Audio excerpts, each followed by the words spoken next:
Hello and welcome to Alexplained. I'm Alex, and today I'll be talking about everyone's favorite fist-pumping, Eurotrash Marvel villain, Baron Zemo.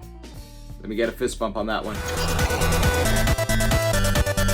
On the Falcon and Winter Soldier, Baron Zemo is a very intelligent and a highly manipulative villain who will go to any means to get his way. Now, it's not much different from the comic book version of a super diabolical super genius. Super genius. But it's interesting that we're at a spot where we don't quite know where the show is going to be taking the character of Baron Zemo.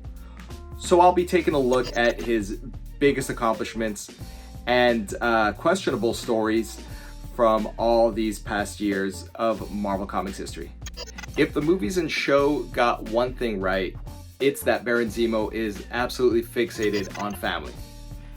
Now, in the movie Civil War, he was distraught about his family's death at the hands of the Avengers and Ultron in Sokovia. In the comics, however, he's more obsessed with the loss of his father, who he blames it on Captain America. Now, ever since his death, Baron Zemo's been just trying to live up to his father's ideals. Let's talk about these ideals. The Baron Zemo we know was born Helmut Zemo, son of Heinrich Zemo, an evil Nazi supervillain hell-bent on world domination and ensuring that the Zemo line rule the world.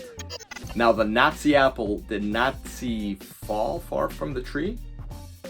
In any case, Helmut carried on these evil Nazi traditions and also employed some of the same tactics as his father.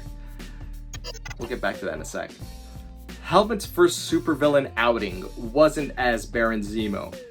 I suppose he wanted to make a name for himself by using a code name that someone else would make popular. And that code name happened to be Phoenix. Right, so he had no attachments to the cosmic entity and he had no idea who Jean Grey was. He just wanted to be Phoenix. And like his father, he employed the use of Adhesive X, this super sticky, super dangerous substance. He tied up Captain America right above a vat of Adhesive X. Unfortunately for him, thanks to the help of the Falcon, Helmut Zemo fell into the vat, causing his face to scar. Funny thing is, that also happened to his father. Sad fist pump. Now, Helmut was not done using his father's tactics. In fact, he probably used the most brilliant tactic that his father ever used, and he came up with his own Masters of Evil, to great success. Now, just how did Baron Zemo succeed? Well, he took over Avengers Mansion, he captured Captain America and the Black Knight, and he also had his team beat up Hercules to the point of a coma. Yikes. Oh wait, did I mention he tortured Jarvis? Yeah. Happy fist pump?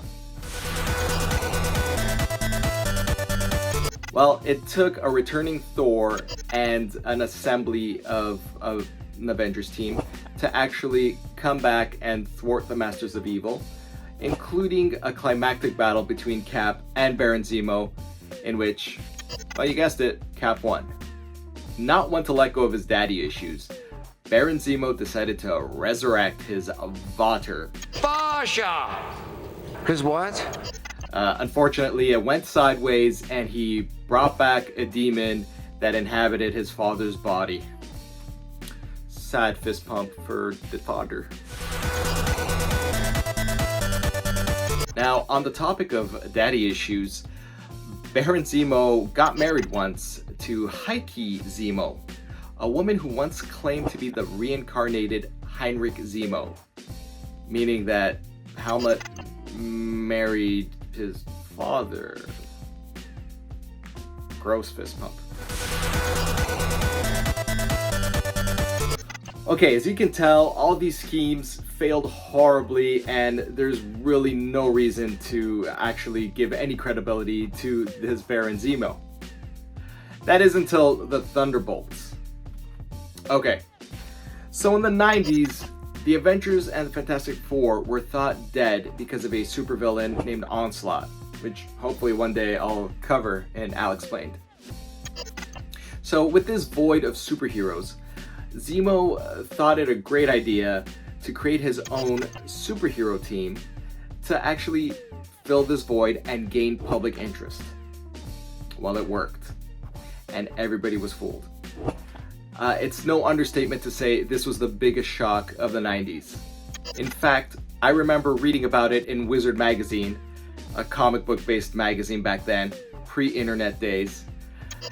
And once I read about it, I had to just run out and find a copy. Unfortunately, they were sold out, but it was just a spectacular story that took over the Marvel Universe by storm. So this scheme had Zemo posing as a hero alongside several members of the Masters of Evil. Zemo took over the alias of Citizen V, a hero from World War II who his father Heinrich had killed. Moonstone became Meteorite, Goliath became Atlas, Screaming Mimi became Songbird, Fixer became Tech, and the Beetle became Mach 1. So it was a great plan devised by Zemo. It was all going well until the Avengers and Fantastic Four returned. It mostly went sideways, but by that point Zemo had accomplished quite a bit. It was just his teammates who turned on him once they sort of got familiar with the super heroics. They actually became good guys from that point on.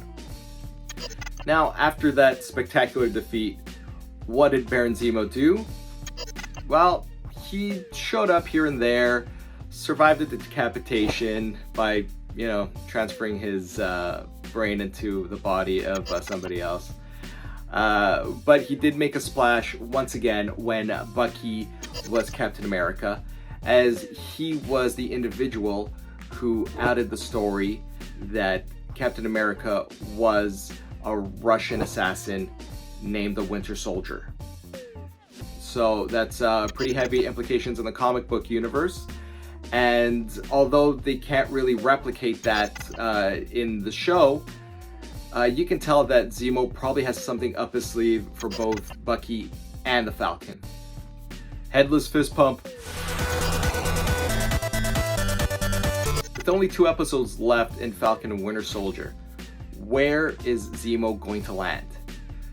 Well, in my opinion, despite the Dora Milaje coming after him, I think it's safe to say that he will make it out of this entire situation unscathed and probably not incarcerated. So we will wait and see if there's a possible Thunderbolts lineup coming up soon. Who knows? Thank you for watching. If you enjoyed what you saw, please like, subscribe, leave a comment, let us know what you think is going to happen to Baron Zemo in the next few episodes of Falcon and Winter Soldier. Once again, thank you for watching. Farewell, fist pump.